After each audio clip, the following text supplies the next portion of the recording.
Olá, pessoal!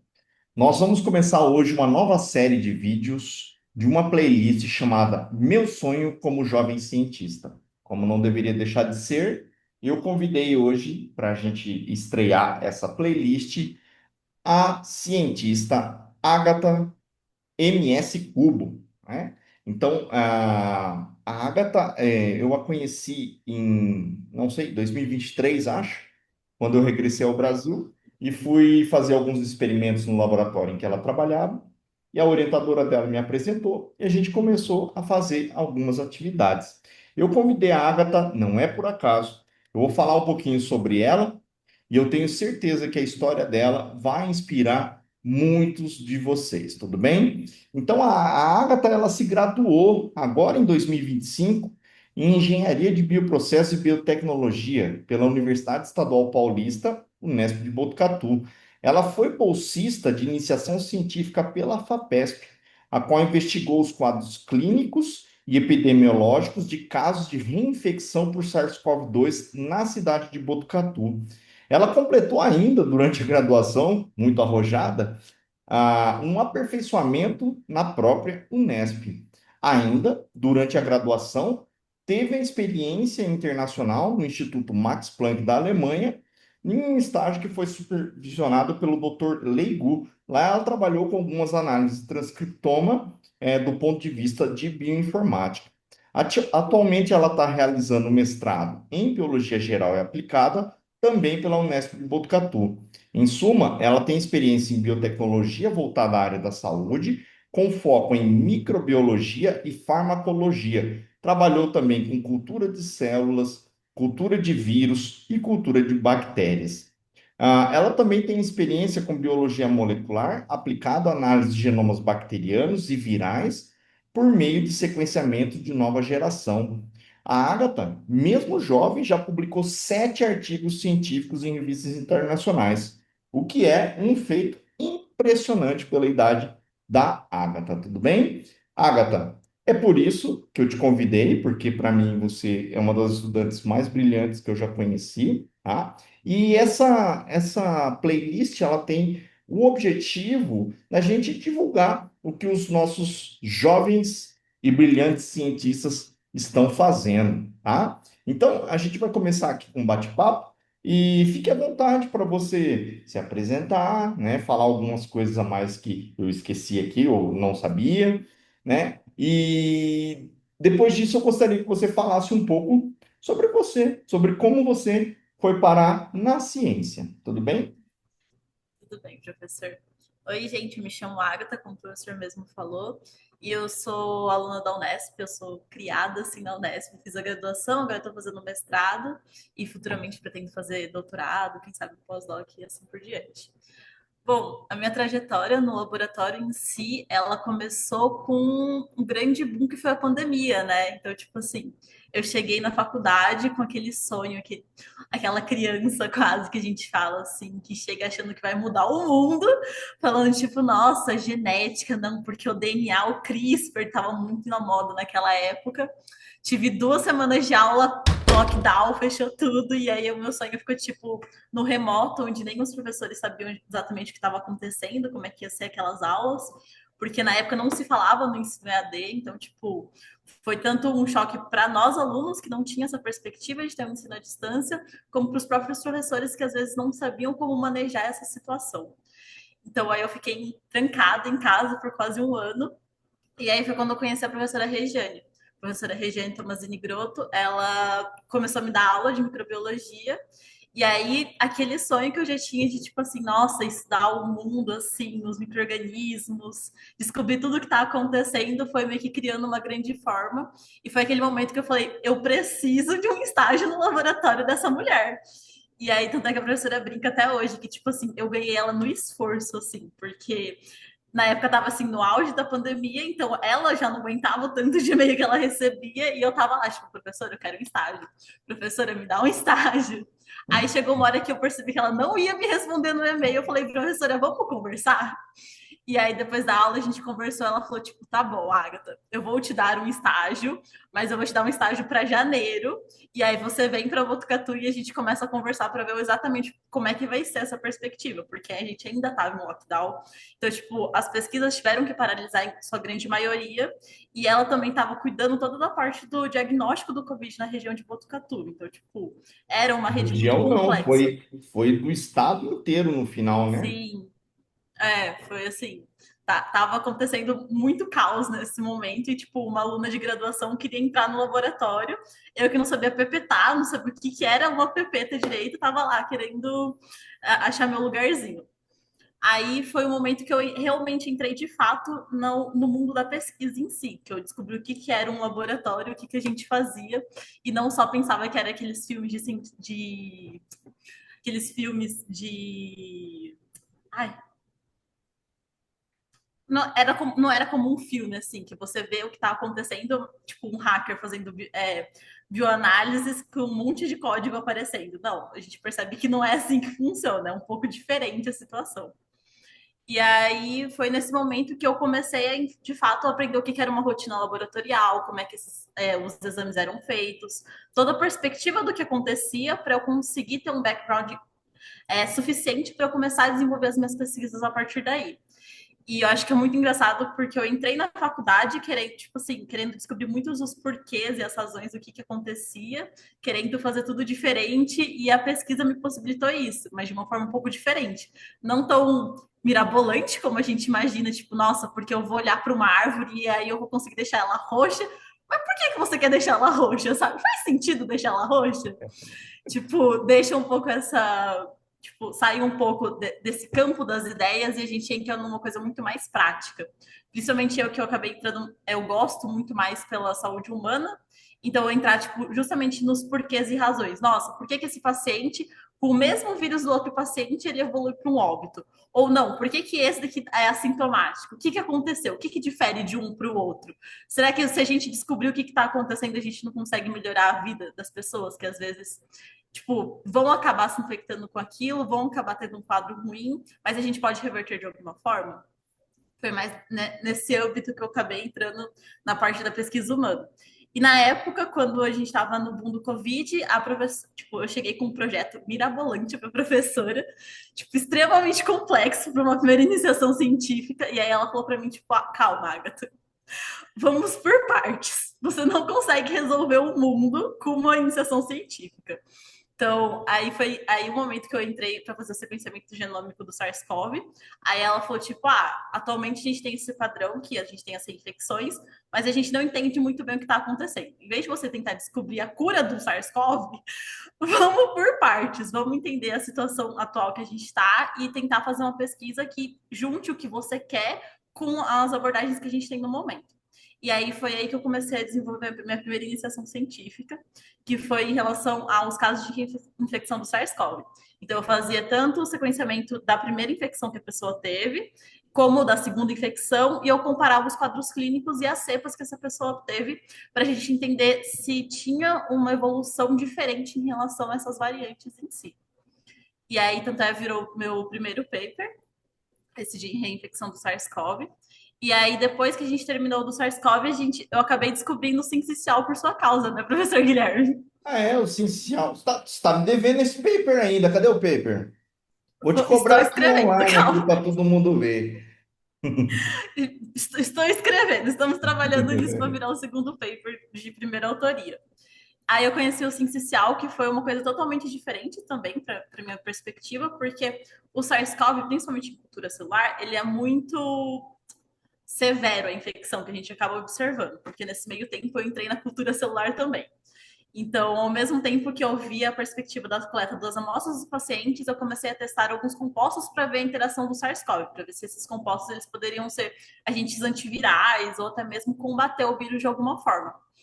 E aí eu conheci o professor Guilherme, ele me apresentou o vírus sincicial respiratório, e aí a gente começou a pensar em, tipo assim, o que está acontecendo com esse vírus para que algumas crianças tenham uma evolução tão severa como ela tem, sendo que algumas outras crianças é só mais um resfriado comum e às vezes nem aparecem sintomas em si. E aí foi o momento que eu embarquei no. vamos analisar um pouco mais profundamente, não só em relação a cepas diferentes, que foi o que eu fiz com o SARS-CoV.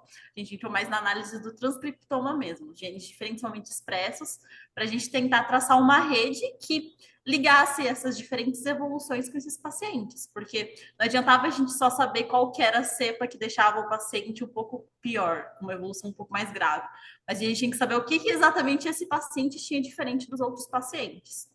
E aí, como eu já estava um pouco nesse mundo do NGS, do sequenciamento de nova geração, a gente acabou partindo para essa abordagem um pouco mais robusta. E aí, acabou virando minha BEP também, então fui aprender a fazer a minha análise de bioinfo lá na Alemanha, no Instituto Max Planck, professor Leigu, que, nossa, foi assim, uma divisão de mares para mim, porque na época eu fazia basicamente a parte da bancada mesmo. Então, eu sabia, tipo, fazer uma biblioteca, fazer o sequenciamento, mas eu entregava o dado bruto para alguém e alguém falava, tipo, ó, seus dados deram isso. Na Alemanha foi um momento que eu falei, tipo, não, agora eu tô trazendo os meus dados, agora eu quero saber como é que eu vou analisar isso. Eu quero saber, tipo, não, qual que é o fator de qualidade? O que, que exatamente eu estou vendo aqui? Não só receber o dado pronto, tentar trabalhar em cima desse dado pronto. Eu E tentei te trazer para a bioinformática naquela tentativa de ser do sim, Leigu, mas aí você sim. fugiu, aí você voltou. Ah, não quero bioinformática. Ah, que decepção. É que, tipo assim, a bioinfo, pra Tô mim, brincando, minha querida. é amor e ódio, professor. É amor e ódio, bioinfo. Porque eu amo enquanto tá rodando. Aí começa a dar pau que nossa, eu tenho vontade de morrer, professor. Nossa, o tanto que eu virava a noite na Alemanha pensando, tipo, esse negócio não roda. O que que aconteceu com esse negócio? Aí ficava rodando e não saía do lugar. Aí tinha que resetar tudo, voltar do começo, entender o que que aconteceu. Nossa, ai. Uma pepetagem não vai me fazer voltar do Não, começo. mas é Eu pepeto lá interessante em que eu, cima e vai. eu vou mencionar aqui. Você ficou 2 meses na Alemanha, não foi? Fiquei 3 meses. 3 meses. Em menos de três meses, ouvinte, a Agatha não sabia o que que era um terminal. E ela aprendeu Python, ela não aprendeu a rodar só, não. Ela aprendeu a programar em Python, aprendeu a rodar as análises, fazer todas as análises e coisas que, assim, quase ninguém faz ainda, entendeu? Então, em menos de 3 meses, ela saiu nunca vi um terminal, até ter um conjunto completo de análise, que é que eu estou cobrando no paper, né? Sim, nossa, não. Mas é assim, Foram dias assim. é impressionante a potência da Agatha em aprender sozinha. Desculpa, Agatha, eu queria dar esse contexto aqui Imagina, para o nosso não. ouvinte, tá? Tanto é que, tipo, nesses meus 3 meses eu tive 3 abordagens diferentes com a mesma quantidade de dados. Então, tipo, cada vez mais que eu ia processando, eu ia encontrando lacunas diferentes. Nossa, e se a gente tentar isso daqui? Eu ia lá, vamos tentar isso daqui para ver se a gente tirou alguma coisa disso. Foi assim, surtos, mas funcionou, deu certo. Tem muitos dados agora que eu preciso realmente trabalhar num paper que vai dar uma boa publicação, que, se Deus quiser, logo mais tá saindo aí. E aí, no meio desse caminho, voltei para o Brasil. E aí, eu já estava no final da minha graduação. Me graduei agora em dezembro de 2025. E agora estou ingressando no mestrado. O mestrado foi um pouco diferente, porque ao mesmo tempo que eu fazia todas as minhas análises das minhas linhas principais de pesquisa, eu acabava fazendo muita parceria, principalmente com a questão de eu ter um conhecimento muito grande em relação ao NGS. E também a gente tem toda, tipo, o apoio de vários professores, muita gente está ali ajudando. Então, eu acabei participando de vários projetos diferentes que acabaram me rendendo várias publicações com você também, professor Guilherme, professora Regiane também. Então, ao mesmo tempo em que eu trabalhava com SARS-CoV, com cincicial, com óleos essenciais, eu também fazia análise de bactéria, também fazia análise de microbiota, eu fazia análise de fungos do solo também, diferentes amostras diferentes. Então, trabalhei desde amostras de abelha até amostras de bezerro. Foi assim, tipo, tive um grande panorama da minha situação, assim, bancada em si. E aí veio o meu mestrado em si, que a gente tentou abortar, que eu falo, colocar no meu mestrado várias coisas diferentes também ao mesmo tempo. Porque como eu já tinha vasta experiência em relação à expressão gênica, principalmente por conta do transcriptoma e algumas outras análises que eu já tinha feito ao longo do caminho, a gente pensou, por que não a gente tentar juntar várias coisas, tipo, inovadoras que a gente nunca tinha feito e tentar, tipo, seguir por técnicas que a gente já tinha um pouco mais de conhecimento. Então, aí a gente conheceu o Oropunch, que é uma arbovirose que ficou bastante em evidência, principalmente em 2023 para 2025, principalmente com aqueles casos onde os pacientes não tinham nenhuma comorbidade e acabavam vindo a óbito. E aí a gente escreveu um projeto FAPESP, que, se Deus quiser, vai ser aprovado, precisa ser aprovado. E aí a gente começou a trazer a perspectiva dos óleos essenciais em si. Então, tipo, tentar tratar essas infecções com em relação a esse vírus, porque a gente tem a suspeita de que não necessariamente é o vírus que mata o paciente, mas em si a resposta imune do paciente acaba trazendo uma evolução um pouco mais grave para esses pacientes. O que faria total sentido pensando, por exemplo, no SARS-CoV ou até mesmo no sincicial, que foram algumas das perspectivas que eu tive, pelo menos nas minhas últimas pesquisas e na literatura em si. E aí os óleos essenciais acabaram entrando justamente para isso, porque a gente percebeu que não necessariamente esses óleos essenciais eles atuavam diretamente no vírus, mas às vezes ele mediava uma reação ali que fazia com que aquelas células antes que iriam morrer, elas não morressem, elas tivessem uma tolerância à infecção um pouco maior. Então a gente pensou, nossa, será que não é uma possibilidade de um tratamento? Mesmo que seja um tratamento paliativo, é um tratamento paliativo muito mais assertivo do que você só tratar os sintomas em si. E aí foi nesse momento que a gente pegou alguns óleos essenciais que a gente encontrou na literatura e pensou, vamos tentar tratar essa doença, essa nova doença que a gente está chegando para o Sudeste mais em si, e vamos tentar ver o que está acontecendo de fato e fazer algumas análises genômicas, tanto em relação ao transcriptoma, porque na literatura não existe o transcriptoma de células tratadas com óleos essenciais hoje em dia, então a gente não tem nenhum referencial sobre como é que isso realmente vai acontecer. Claro, a gente tem análises, tipo, outros tipos de análise que vão complementando essa abordagem em si, então, tipo, citometria de fluxo, algumas colorações, mas nada tão robusto como um transcriptome em si. E algumas análises de delta-delta-CT para a gente conseguir validar o que a gente está vendo. Porque não adianta a gente ter uma visão do macro e não conseguir falar, tipo, nossa, mas será que realmente essa via que eu estou vendo aqui, eu estou vendo que ela está diferencialmente expressa, mas ela vai ter um impacto tão grande quanto eu estou esperando que ela tenha? Então vamos fazer um delta-delta-CT, uma expressão gênica por PCR, para a gente ver se é isso realmente que está acontecendo. E aí eu tô assim, nesse mundo, assim, ao mesmo tempo que eu vou na minha linha principal, eu vou colaborando com outros professores, eu vou trabalhando com diversos alunos, não só da minha área, porque eu sou engenheira de bioprocessos, mas já trabalhei tanto com biomédico, com biólogo, zootecnista. Então, assim, a última colaboração foi com o pessoal da agro, com as plantas em si. Então, tudo isso vai, tipo, nos abrindo outras formas de ver o mundo, justamente, tipo, porque às vezes a gente fica, nossa, o cientista ele vai ficar muito específico numa área só e só vai saber tipo, conversar com você sobre plantas.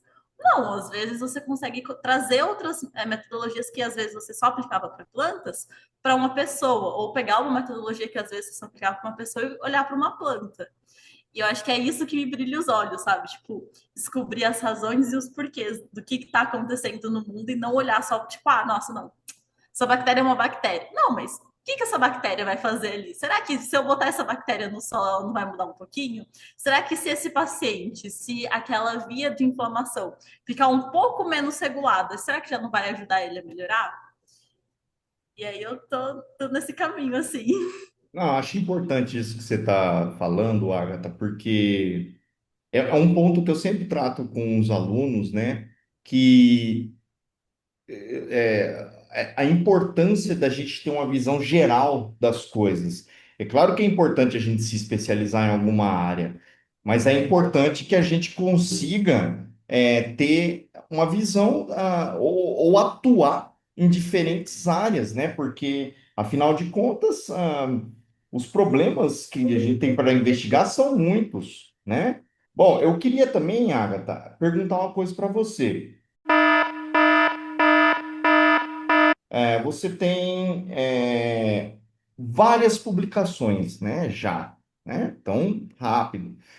Como que você fez, como que você trabalhou para poder chegar nesse ponto e o que você aconselha às pessoas que estão começando na ciência e que querem ter esse desenvolvimento fenomenal igual ao seu.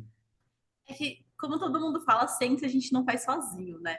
Claro, tipo assim, quando você pega uma iniciação científica, 90% do trabalho é você lá na bancada ou na bioinfo, tipo, quebrando a cabeça até sair alguma coisa e resolver.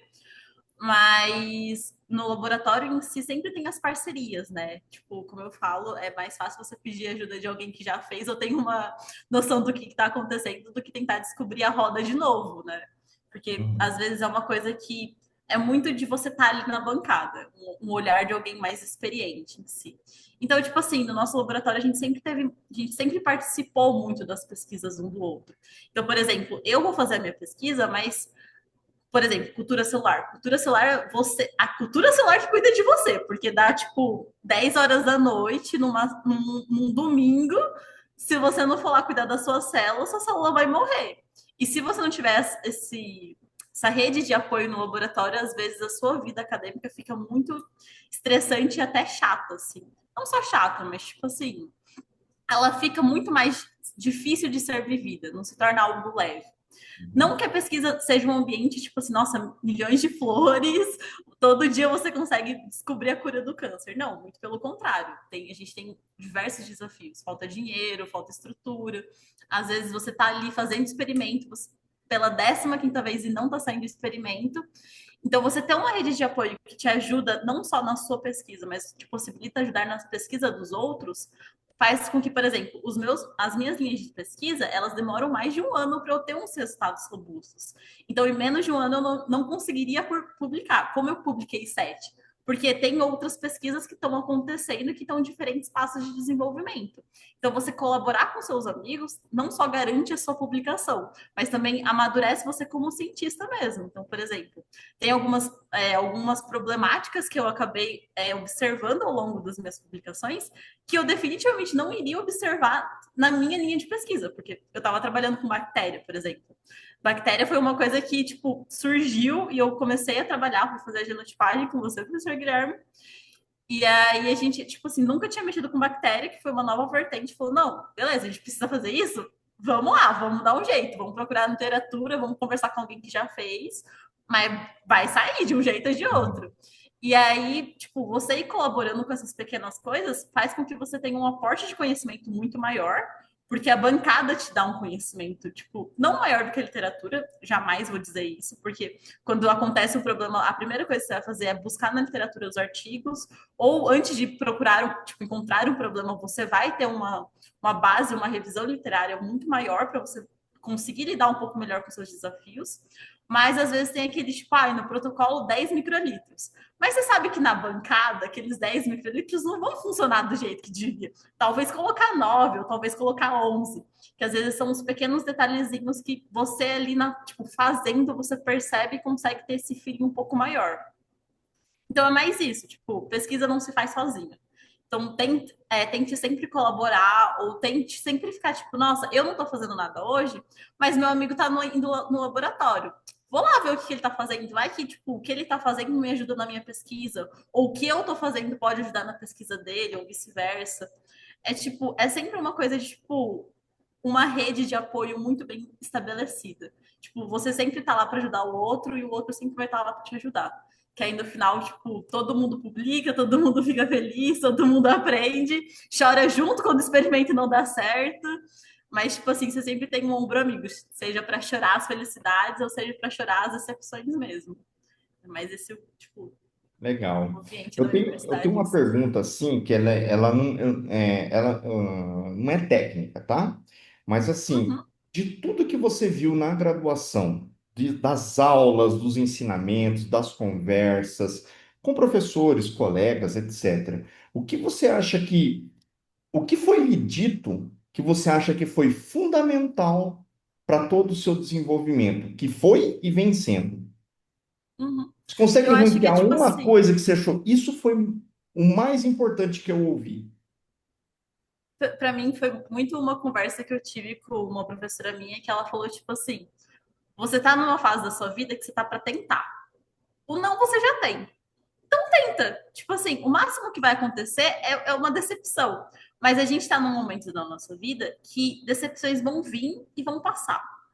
Então, não se prenda no e se. Se você tem dúvida, vai lá e faz. Porque é muito melhor você ter se arrependido por ter, tipo, perdido, sei lá, 6 meses da sua vida, mas você foi lá e tentou, e você sabe que não é para você, do que você ficar daqui 10 anos você pensar, nossa, mas e se lá no meu segundo ano de graduação eu tivesse feito. Não, você tentou, você fez a sua parte, você tentou e você viu, não, não é para mim. Então, tenham essas margens. A vida, ela é tipo uma evolução constante. Então, hoje você pode estar aqui com uma decepção na tua cara, amanhã não vai ser assim. Então, tipo, como um amigo meu fala, tipo, os momentos ruins, eles não são para sempre, da mesma forma que os momentos bons também não são para sempre. A vida é sempre uma evolução e um conjunto de momentos bons e ruins. Então, não se prenda àquele momento. A sua vida vai continuar, seja de uma forma diferente ou não. Então, tipo, só vai lá e tenta. Não você já tem. Legal, que bom. Bom para todo mundo isso aí, né? E agora vamos encerrando a nossa fala, né? E eu quero saber o principal de tudo, tá? Qual é o seu sonho como cientista? Nossa, é uma pergunta muito complexa que eu fiquei bastante tempo refletindo sobre quando você me apresentou essa pergunta, que foi um momento de eu parar e pensar, tipo, nossa, quando eu morrer, o que eu quero, assim, que tenha acontecido? Mas é que, tipo assim, eu parei para pensar sobre e eu poderia dar milhões de explicações. Nossa, eu quero ter mais de 100 artigos publicados, eu quero ter descoberto coisa. Não, tipo, eu acho que o meu sonho como cientista é justamente isso, é sempre fazer um pouco a diferença. Para que depois, no final, eu some todas as pequenas gotinhas de diferença que eu fiz e eu possa falar, tipo, não, realmente, o que eu fiz vai ficar para a próxima geração e de alguma forma eu estou contribuindo para esse mundo, sabe?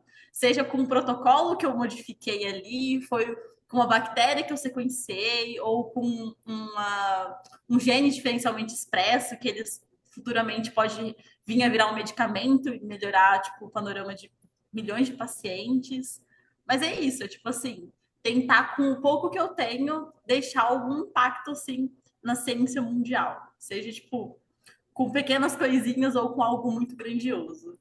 Sim, eu quero deixar assim um pouco da minha marca nesse mundo. Legal, Agatha. Muito bom pensar assim, viu? Parabéns pelo seu pensamento.